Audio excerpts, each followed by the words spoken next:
Hey everybody, Marcus Crawford here with the Idaho Quadcopter channel. Hey, I've got a product to show you today that is not drone related. It comes under that tech heading. We do review some tech items here on this channel.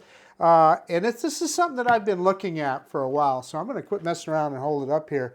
It is the Fanttik X8 tire inflator. Now, you know, I'm a guy I've got stuff in my garage. I've got, cars, motorcycles, etc., ATVs. I'm always having to fill up a tire at some point.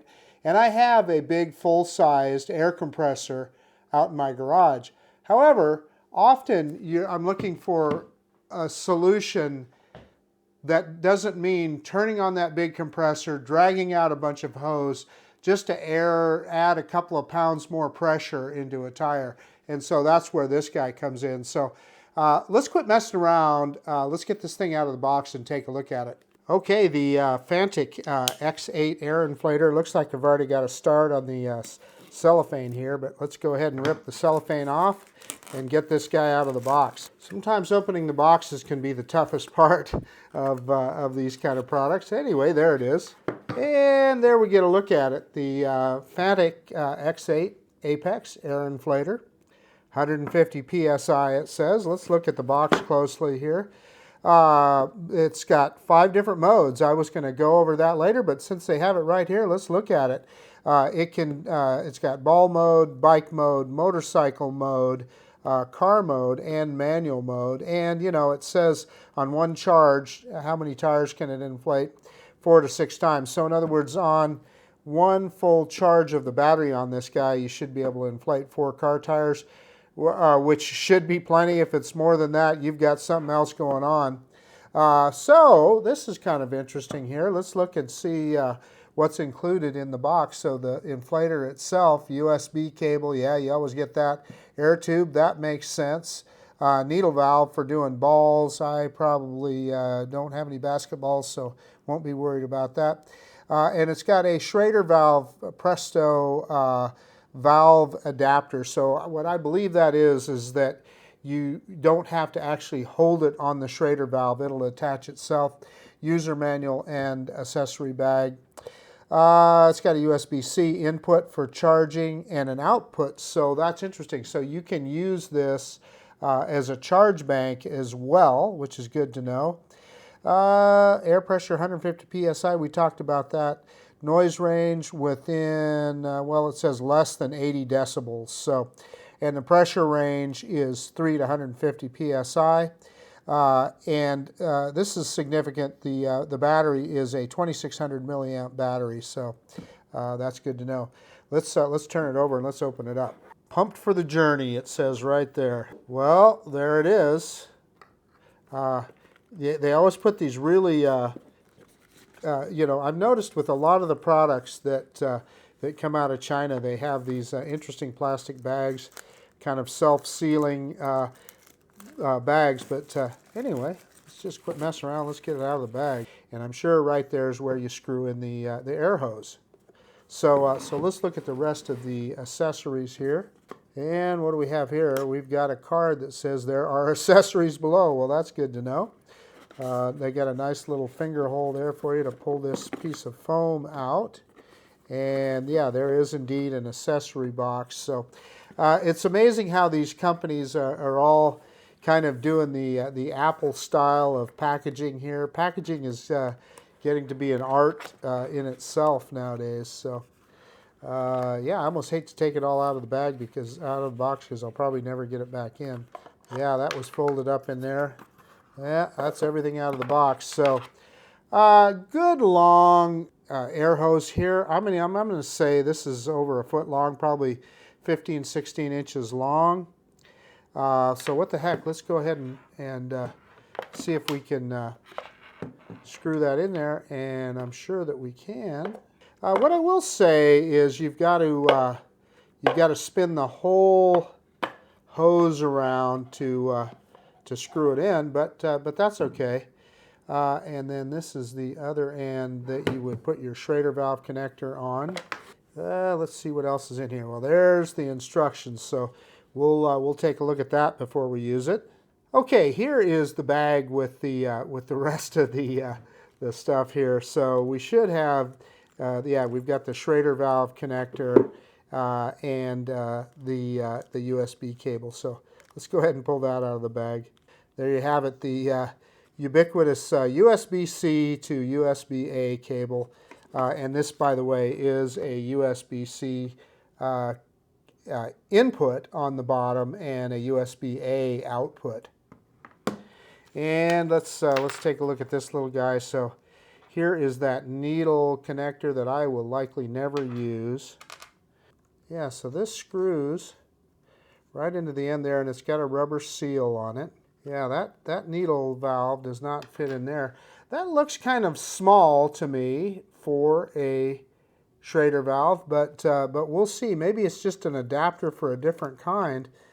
And maybe, yeah, I suspect that this is something that you would only use in specialized cases for a smaller air input. So for the most part, you're just going to screw that right over the Schrader valve on whatever tire you are inflating. So yeah, we're going to give that a try here in a few minutes. So the other thing I noticed while digging through here is this bag has a little extra pocket there. So that's going to be handy for putting these accessories in, and that's exactly what I'm going to do right now. So all those accessories are in that little side pocket, and it's Velcroed, so they're not going to go anywhere. That's a great idea. And I suspect, I wonder if you can put this thing, the whole thing in without taking the hose off. Yeah, I don't know. I'm not so sure. I suppose you could store it like that, but you can see it, you know, you're going to have a hard time folding that hose up in there. But maybe just like that, or you can take the hose off and then you could cinch the whole thing closed. Let me look this over and we'll get out in the garage and we'll try it out. Hey, okay folks, so I'm out in the garage. I've got my KLR 650 motorcycle behind me. I haven't checked the air pressure on it for a while. We should have 21 in the front and 28 on the back tire here. So I've also got my dial gauge pressure indicator so I can check and see where they're at now. And the Fanttik inflator, tire inflator, is all charged up. And we're going to put it in motorcycle mode and we'll see how it does inflating the tires and how long it takes, etc. Okay, first things first, this front tire should be at 21 PSI. So let me pull the cap off here and then we'll check it out with the dial gauge. So hopefully you'll be able to see that on screen. And yeah, we are at, I don't know if you'll be able to see that, just a little above 10 pounds there. So we've got at least to put another 10 or 12 pounds of air pressure in this guy. So first, let's turn this thing on. And look at that, it's already in PSI for us here. And let's see how we check the modes. I'm sure this is probably in standard mode. Yeah, there's car mode. You can see the little icon of the car.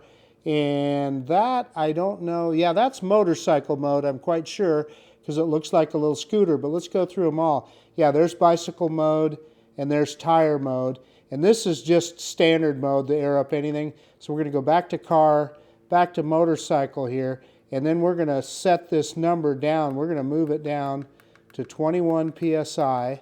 Looks like 26 is the lowest that it will go in motorcycle mode. Yeah, that's as far down. So, so it won't hurt to air this tire up to 26. So let's go ahead and do that. And the first thing that we're going to do is screw this into the Schrader valve. So I'm going to use two hands to do that. So we can hold this up. And yeah, it's just threading right on. And you thread it all the way till it engages that valve. Yeah, that is easy as all get out. And look, it gives us the pressure on there that agrees with what our dial gauge indicator said. And let's go ahead and I believe to start it, I don't know, I can't remember. Let's press this. Yeah, there it goes. And look at how quickly it's airing it up. That's taking no time at all. Wow, that's wild. This thing is so efficient. This is just going to take hardly any time whatsoever. So it should stop when it gets to 26. There's 22, 23, 24, and it should automatically stop, and it did. Look at that. And that took just a few seconds. That is phenomenal. Okay, I'm going to go ahead and turn it off now. We can verify that pressure right now, so let me put my dial gauge indicator on here. And yeah, it's right at 26, so it's exactly what the inflator said. Don't forget to put the cap back on. And let's do the back tire. The back tire should be, we're going to want it at 28. And I'm not even going to bother with my dial gauge indicator, because we know that this guy, the Fanttik, has already proved to us that it'll give us accurate pressure. Okay, so we're hooked up to the back tire now. Just same process as the front. It was a little bit tighter. Took me a second to get it hooked up. But let me hold this thing down where you can hopefully see it. Let's turn it on again. And it's set to 28. We want to increase that, so we're going to kick that up to, well, shoot that, yeah. That's funny, that minus is coming down now, where before I couldn't get it any lower. So it will go lower than that. Oh no, this is not motorcycle mode. This is normal mode. Okay, so I am going to get out of that. Let's see. Let's get it in motorcycle mode. And yeah, so then it started at 35, and that's why it would only go down to 26. But let's kick it down to 28 here. So there's 28, and you can see on the top, we're at 12 PSI in that back tire, so that's not good. Let's go ahead and click start and see how long it takes to air it up.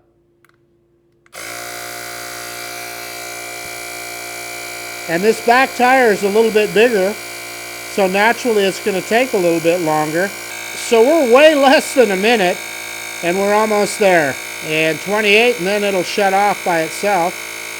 There's 28. And it shuts down. It just couldn't be easier. That is a phenomenal little piece of technology right there. Hey, okay, so I wanted to point out, like most people, I have, or a lot of people that I know, I've got a big air compressor in my garage. I use it for a lot of things, blowing out my sprinklers and so forth and things like that, you know, occasionally running an air tool. But for the most part, it is for filling up a tire on a motorcycle or a car, etc. So you fire this thing up, and it makes a lot of noise, and you wait for it to build pressure in the tank, and then you pull that hose out and you air up, and then when you're done, you've got to roll that hose back up and so forth. Well, this little guy, this Fanttik tire inflator, is going to replace that for me, and I'm going to fire it up here so you can see that display again. Hey, okay, everybody, the Fanttik X8 tire inflator, worth its weight in gold to me. You know, you saw my big compressor over there in the corner. 90% of the time when I'm using that, I'm just airing up a tire, putting a couple pounds in it. Well, now I have this guy, way more convenient, not rolling out a hose, not making a bunch of noise and waiting for the air tank to get enough pressure in it. And I was very impressed by how fast this thing was able to air up the tires on the motorcycle. So yeah, a good thing, and also something to carry with you on the road. Hey, okay, I will put an Amazon affiliate link down below, and that's where I bought mine, was on Amazon. So yeah, I guess that's about it. This is Marcus Crawford with the Idaho Quadcopter channel out, and if you like this kind of content, please consider subscribing to my channel. Most of the time we're flying drones, but occasionally we look at a little tech too. Yeah, thank you for taking the time to watching, and of course, we will see you on the next one, the Fanttik X8 tire inflator. See ya.